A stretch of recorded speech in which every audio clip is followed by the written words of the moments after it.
Good morning, or I guess good afternoon or good evening, depending on which part of the world you're in right now.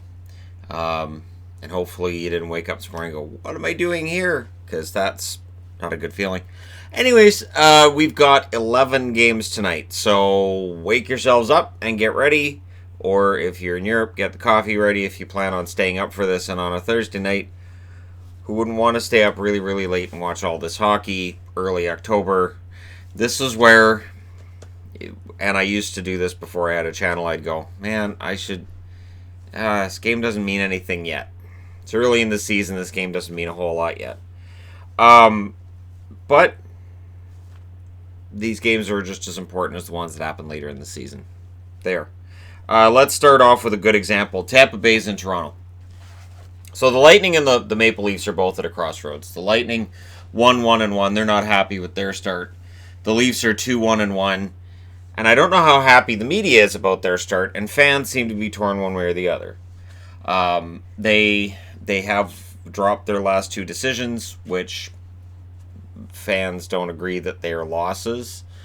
And we'll get into that, and I was going to do a video on how losses aren't necessarily losses in hockey, and how I grade losses as being different as well, which factors into power rankings, things that causes people to say, wait, what? For me, a shootout win is not the same as a win in regulation. It's just not. And a loss in overtime is not as bad as a loss in regulation either. Anyways, last year Tampa Bay won 3 out of 4 meetings with the Maple Leafs, and basically the Lightning won 3 out of 4 games against pretty much everybody in the league. That's how you win 62 games. Now, for Tampa, it's interesting because their top 3 scorers are all defensemen. Sergachev with 4 assists, Shattenkirk 2 goals and an assist, and Hedman with 3 assists. Great for them. You want to see more of the other guys. Slow starts. Cirelli has an assist, Palat has a goal, and Tyler Johnson has a goal. So this is where things get kind of unfair, where I'm talking about slow starts. It's only been a few games, but these are noteworthy guys that you may be looking at and saying they're due to break out. So there's that too. Vasilevsky has been confirmed as the starter for the Tampa Bay Lightning. Matthews, the leading scorer for the Leafs with 5 goals in 4 games, which according to Leaf fans is awesome, and according to non-Leaf fans, who cares? Marner, 2 goals, 3 assists. Morgan Riley, 5 assists. On the slow start side of things, Johnson with an assist and Kapanen with 0 points. And it's interesting because Johnson and Kapanen both had good years last year. They get rewarded handsomely for that. And now they're both kind of off to slow starts. There's always a danger with paying a guy after 1 year of service. 1 year of top-notch service, giving him big money. That can be dangerous. And it can look like a real deal until that number of goals and points drops, and then all of a sudden that deal that you got, it doesn't look like a deal. So we'll see how things turn out. I would imagine Anderson starting tonight. I can't see any situation where it's not going to be Freddie Anderson. He just hasn't been confirmed at the time that I'm writing this. Next up, Detroit in against the Montreal Canadiens. Detroit's a surprising 2-1. Montreal is now a frustrating 1-0-2. Montreal could be 3-0. And I'm not, throwing shade at them by saying they could be, and they're not, because that's where we're at. Montreal has looked pretty good. And Montreal owned this series last year. 4 wins against the Wings. So if the Wings want to show, hey, that those 2 wins off the start of the season, it's not just going to be some fluke or anything, this is a good chance for them against a Montreal team that should be tired after a pretty rough battle last night with the Buffalo Sabres. Leading scorers for Detroit, Mantha with 5 goals, 2 assists, Bertuzzi 2 goals, 3 assists, Larkin with a goal and 4 assists. On the slow start, Ernie and N both have 0 points, so for the Bert and Ernie line that people want, sorry, it's not going to happen. Not right now anyways, not with the way that top line's playing. And Tara Hirose with 1 assist. Jonathan Bernier's been confirmed to start this game, so Price hasn't been confirmed yet, but it's going to be Price because it was Kincaid last night. Armia, 2 goals and an assist for him, very near that hat trick a few times last night. Drouin, goal, 2 assists, and Gallagher also has a goal and 2 assists. Byron on the slow side of things with the 1 assist, and Dano with 1 goal. And again, I'm not trying to throw anything negative towards players that have not got more than a point so far. They're just worthy of note because, again, if you're looking for guys who could get on the scoreboard tonight, they're the ones.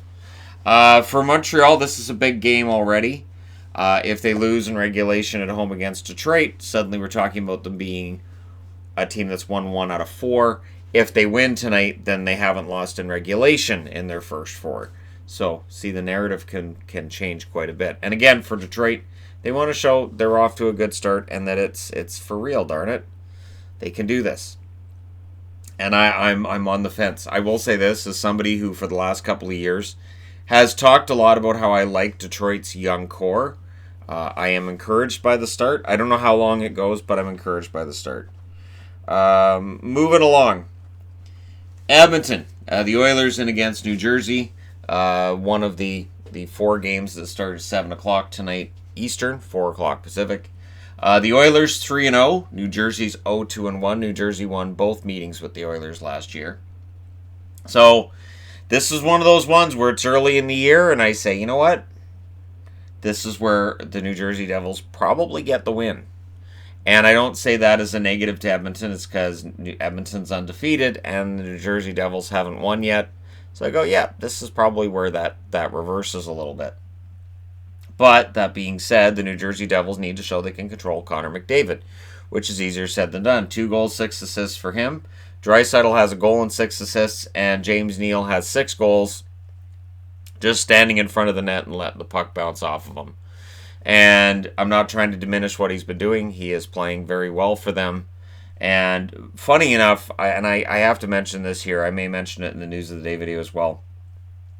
Reading articles on how the Neal and Lucic deal was good for both teams on Sportsnet. And now there's an article on, I believe it's on TSN this morning, about how the Flames can't like the return so far on the Neal for Lucic deal. Okay, all right. So that's how the media works. One site will say, it's been fine for both teams. And the other one goes, I don't think so. I don't think it's that simple. I don't think if James Neal was in Calgary, he'd have 6 goals right now. I don't think that would have happened.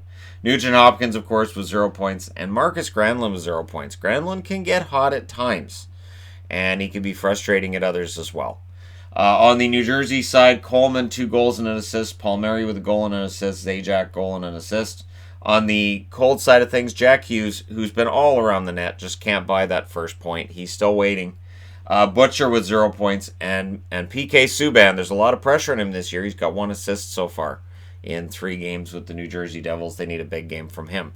I would imagine that since Schneider started last night, we will see Blackwood here. And for Edmonton, I don't see any reason why it shouldn't be Smith. But Koskinen played pretty well against the Islanders, so, your guess is as good as mine with Dave Tippett as to what he might do with the goaltenders. But this is one of those ones that New Jersey should win. They shouldn't be this bad, is where I'm at with New Jersey. They really shouldn't be. But at the same time, would I be that surprised if Neal gets another hat trick, goes to 9 goals, and then people are getting him ready for the Rocket Trophy? Not really. No, because that's the kind of season we're starting off with. Where it ends up, who knows, but we're starting off at that point. Moving along. The Anaheim Ducks in against Pittsburgh. This is a really interesting one, in that Anaheim's 3-0 and Pittsburgh's 1-2. And Pittsburgh is short a lot of players. Galchenyuk and Hornquist being added to the list of players who were day-to-day yesterday. That was shortly after my news video was put out there that they were announced as being day-to-day. It can't get much worse for Pittsburgh. It really can't. On the Anaheim side of things, Lindholm's their leading scorer with 3 assists. Silverberg has a goal and an assist. So does Derek Grant and Ryan Getzlaf. It hasn't been goal scoring that's done it for Anaheim. It's been the goaltending. Terry and Manson are both guys who have no points yet. On the Anaheim side of things, that I expect that to change pretty quick, especially Troy Terry. He's had some good chances. I would not be surprised to see Gibson again tonight. The way he's been playing, I think you just leave him in there. On the Pittsburgh side, Crosby a goal and 3 assists. McCann 2 goals and an assist. Letang a goal and 2 assists. On the slow side, Simone with 0 points, which is not going to silence Penguins fans who don't want to see him in a top 6 role. Aston Reese also with 0 points so far. Aston Reese has had some good chances in the games I've watched as well. Murray's been confirmed as the starter for the Pittsburgh Penguins, which should surprise nobody. Pittsburgh is in a situation where this could spiral, but for people who are looking for a Lafreniere angle with this, I don't see it as being anything intentional, unless the NHL is throwing coins onto the ice so that Penguins players fall on them and get hurt. I don't see any way that any of this is intentional. But again, I've pointed out in videos in the past how Pittsburgh, tanking to get Crosby and Malkin, that wasn't intentional either. That was just poor management at the time. Absolutely abysmal management, to be honest. But yeah, I don't see this necessarily ending well for Pittsburgh because, again, they're just short too many forwards. There's too many, and then the guys you bring in aren't as good as the guys you're missing, obviously. It just continues to get worse.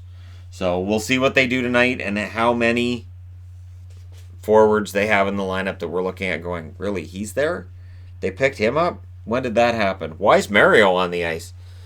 Tonight, making his debut for the season for Pittsburgh, Mario Lemieux. That would just be crazy. That's not going to happen, right? I wouldn't be surprised if Mario Lemieux at some point someday says, you know what, I'm going to strap him on again. I'm going to try it again. All right, that being said, I have to change boards. Okay, St. Louis is in against the Ottawa Senators tonight. The Senators looking for their first win. This should be the debut of Nemesnikov as a member of the Senators. St. Louis 2-0-1 and Ottawa's 0-2. These teams split the season series last year. Did I read off? Anaheim and Pittsburgh also split the season series. There you go. So St. Louis and Ottawa split the season series last year. We'll see if that happens again this year. St. Louis, in all honesty, should win this game. I'm probably going to be saying that a lot about Ottawa games this year, though. Blais, 2 goals, 2 assists. Perron, a goal and 2 assists. And Ryan O'Reilly with 3 assists. On the slow start side of things, Bozak, 0 points. Vince Dunn, 0 points. And Alex Steen with 0 points. Not a surprise with Steen, really. His points totals have been dropping for a while. Jake Allen has been confirmed to make his first start of the season tonight. Ottawa. Brady Tkachuk, 2 goals. Jean-Gabriel Pageau, 2 assists. Bobby Ryan and Scott Sabourin have the other goals for the Ottawa Senators so far this season. On the slow start side of things, Brandstrom, no points yet for him as a member of the Ottawa Senators. Duclair, no points. And Anisimov, no points. The longer Brandstrom goes with 0 points, the more likely he is to join a lot of the other kids that have been cut by the Ottawa Senators and sent back to the minors. Again, it's fine to say, all right, we're going to get all these kids and be great. The kids have to be great, though, because otherwise you're just stuck in a perennial rebuild, and we've seen teams go through that before. Anders Nilsson is the confirmed starter for the Ottawa Senators, and I do think that we'll see him pushing for starters minutes by the end of the season, if not sooner.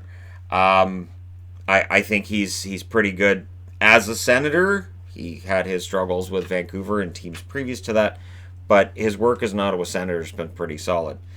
St. Louis, though, should come out with a victory tonight. I'd be very surprised, even though Ottawa's at home, and they do have that underdog mentality. I don't see the NHL high-end talent. And that's why when people talk about the Nemesnikov deal, and they're like, what's Ottawa thinking? Look, Ottawa's got to get guys in there that can play. And, when you think about it and you look at their lineup, to me it makes sense. The kids aren't quite ready? Fine. Nemesnikov. The funny thing is, I said that after the trade happened, and then TSN posted an article on exactly that. So, there you go. I always wonder, so does that mean that they watch my videos, or is it just we're on the same wavelength, or what's going on there? All right, next up. Capitals and the Predators. So, we were at one that starts at 7:30 Eastern. Now we're at one that starts at 8 o'clock Eastern. 5 o'clock my time. 2-0-2, Washington Capitals. And kind of disappointing Washington Capitals. The lack of a killer instinct to start the season. In against the Nashville Predators, who are 2-1. Nashville won both meetings between these teams last year. This is a little bit confusing for me in that the Capitals should have beat Dallas and didn't. And that's us twice now where games that they probably should have won, they didn't. And this is kind of becoming a pattern, right? So if they go in against Nashville tonight and they play a pretty good game, but they lose, we're officially into some sort of a streak you don't want to be in. Carlson's the leading scorer for the Capitals with a goal and 4 assists. He's been excellent. Oshie had 2 goals, 1 assist, and Vrana 2 goals and 1 assist. There are a lot of guys who are conspicuous by their absence from that top 3. Hagelin, no points yet for him. Panik, same. And Tom Wilson with an assist so far. No confirmation of who's starting. It'll be Holtby. Unless Samsonov starts stealing starts. Samsonov stealing starts. Start stealing starts. We're halfway to either a Dr. Zeus novel or tongue twister. On the Nashville side, Duchesne, 6 assists. Forsberg, 3 goals and an assist. And Roman Josi, 2 goals and an assist for him. On the slower side of things, it was harder for me to find somebody in Nashville that hasn't really got on the board. Sissons with an assist, Granlund with a goal, and Craig Smith has an assist so far this season. Rene is listed as likely. I'd be very surprised if it's not Pekka Rene against Braden Holtby. But again, Samsonov looked pretty good in his debut. Might be tempting to go back to him. Really, in all honesty, might be very tempting to go back to him. This may very well end up being the game of the night. Next up, Minnesota in against the Winnipeg Jets. The Wild 0-2. The Winnipeg Jets 2-2. The Jets might be exactly what Minnesota's looking for because Minnesota won all 5 meetings between them and the Winnipeg Jets last year. Pretty crazy number that is, and yet it happened. On the Winnipeg side, of course, if you look at their defense from last year, you go, so which one of these guys? Yeah, no, they're all out. Unless Morrissey plays tonight, and that'll be in the news of the day if that's announced, or if it's already been announced, I'll figure it out then. Suter leads the Minnesota Wild in scoring, a goal and 2 assists. Dumba with a goal and an assist. And then Zucker and Parise both have a goal each. On the slower side, Zuccarello, who is not happy with his play so far, no points.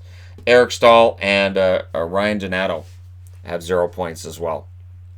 Donato is noteworthy since he was a pretty decent pickup from Boston for them, and he played pretty well after that. Coyle is still playing well for Boston. We'll see if Donato spends the whole season with Minnesota. No confirmation, I would think. Dubnyk starts tonight. I'd be very surprised if it's Stalock. On the Winnipeg side, Scheifele with a goal and 5 assists. And Patrick Laine, who is early reinventing himself. A goal and 5 assists so far in 4 games.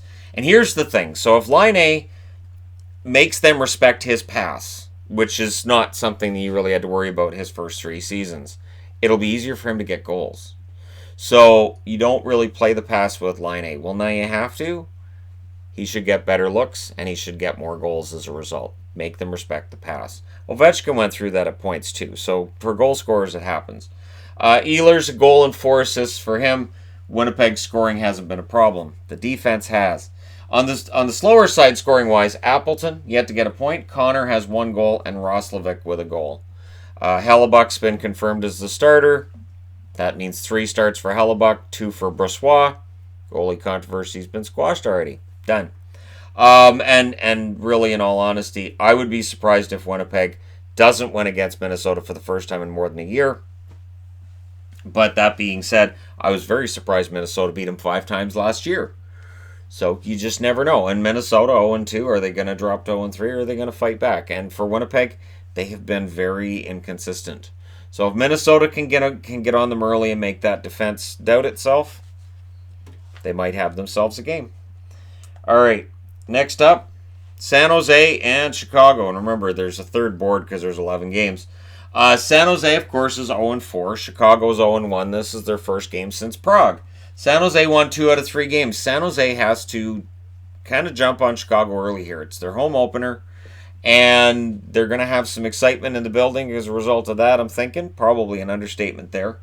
But for San Jose, they desperately need a victory. People can say all they want. Oh, it's not a big deal. It's early. Anybody in that San Jose locker room is not going to make that excuse right now. You can't. Not with a straight face. You drop to 0-5 to start the year. You're putting yourself so far behind. Then they have to win 5 games in a row just to get back to 500.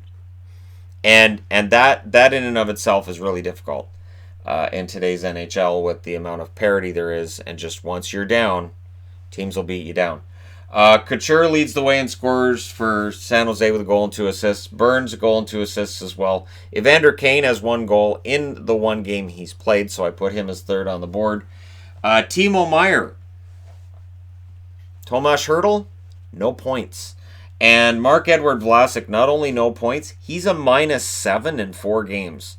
He is known as a great defensive defenseman. Part of the reason why I didn't have him in my top defenseman when I did the top defenseman list this past summer. Is his defensive game the numbers haven't been there the last couple of years. Aaron Dell's confirmed as the starter tonight.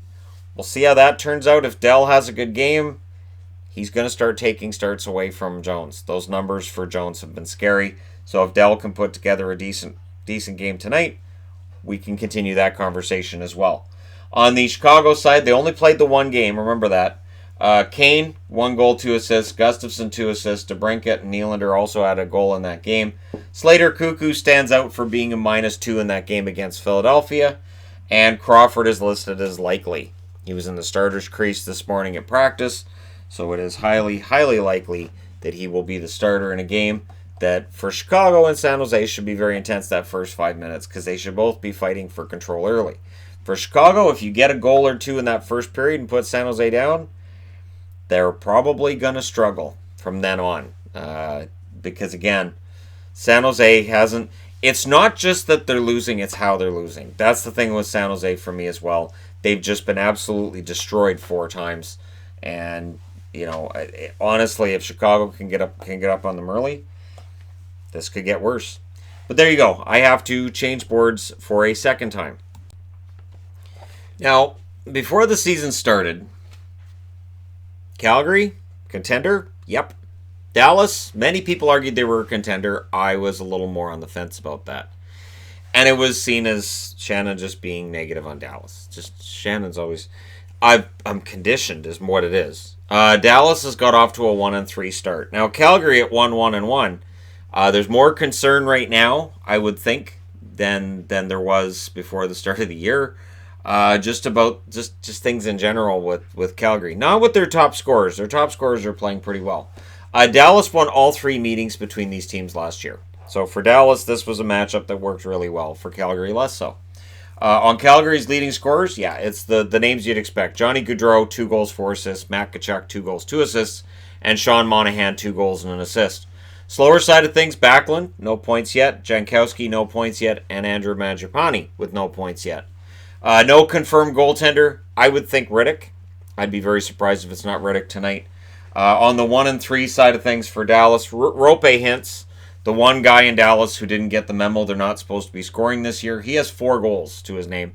Tyler Seguin, 2 goals and an assist. Janmark, a goal and 2 assists. On the slow side of things, Klingberg with no points. Faxa, no points. And Jamie Benn with 1 assist. And again, Ben is off to a slow start. He has to start picking it up. I would think tonight is a good place to start, but I would have said that on opening night as well.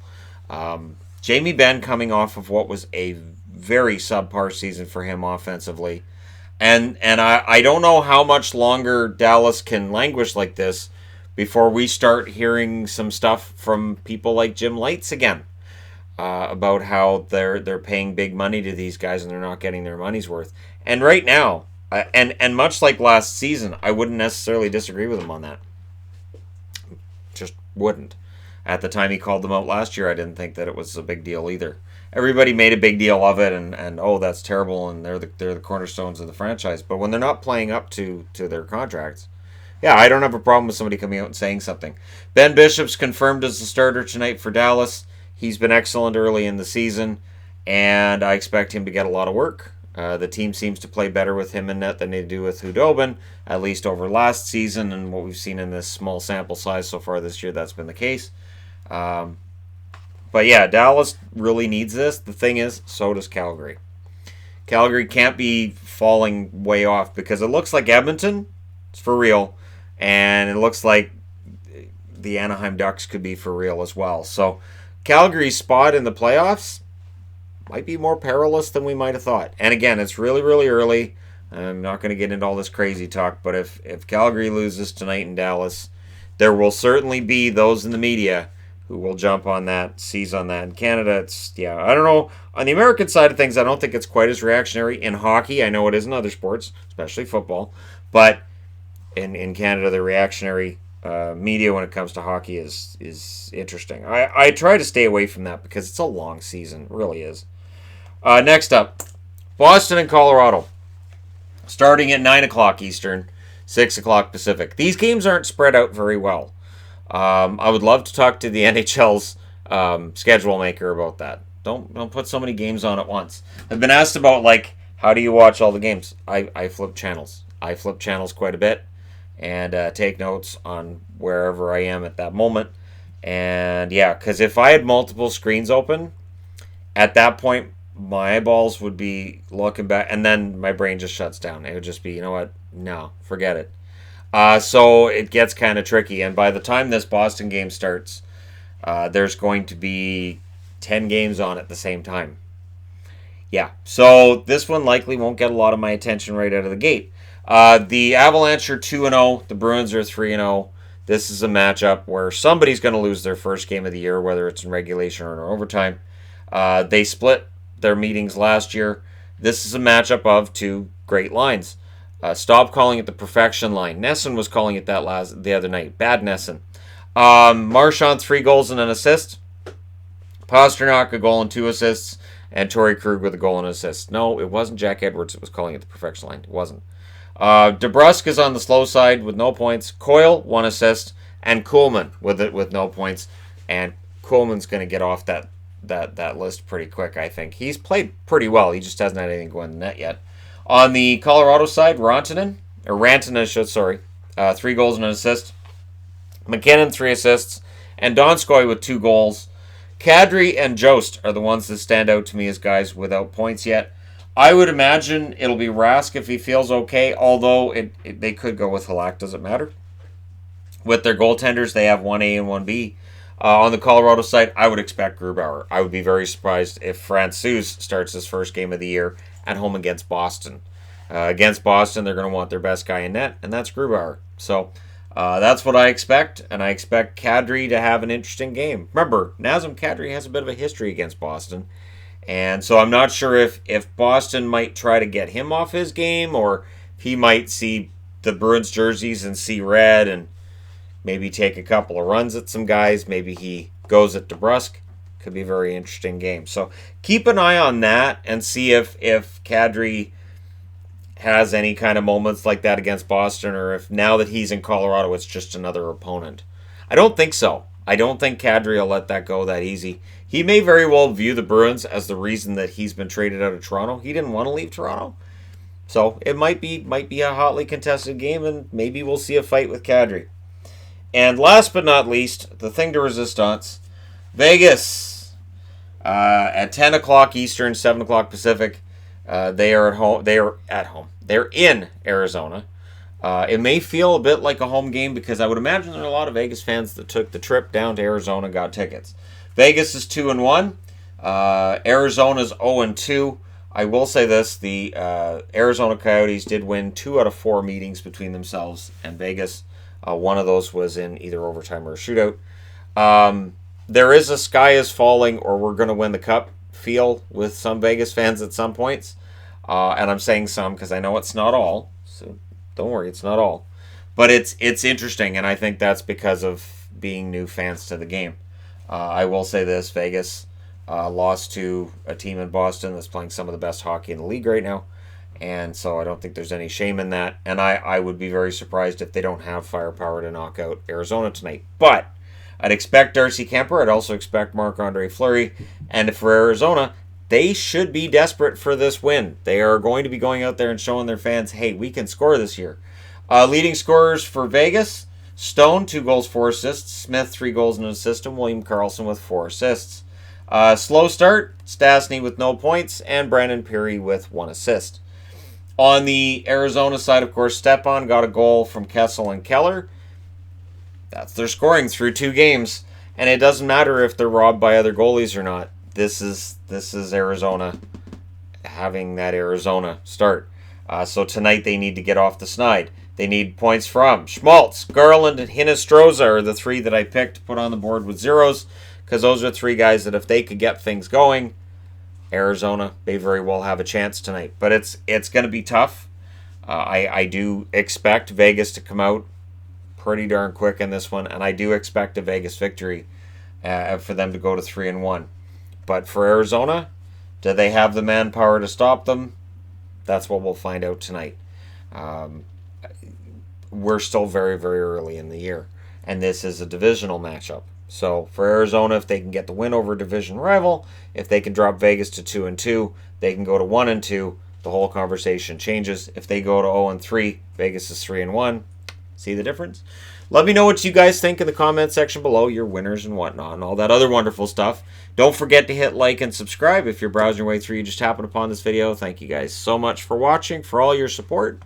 I will talk to you again soon.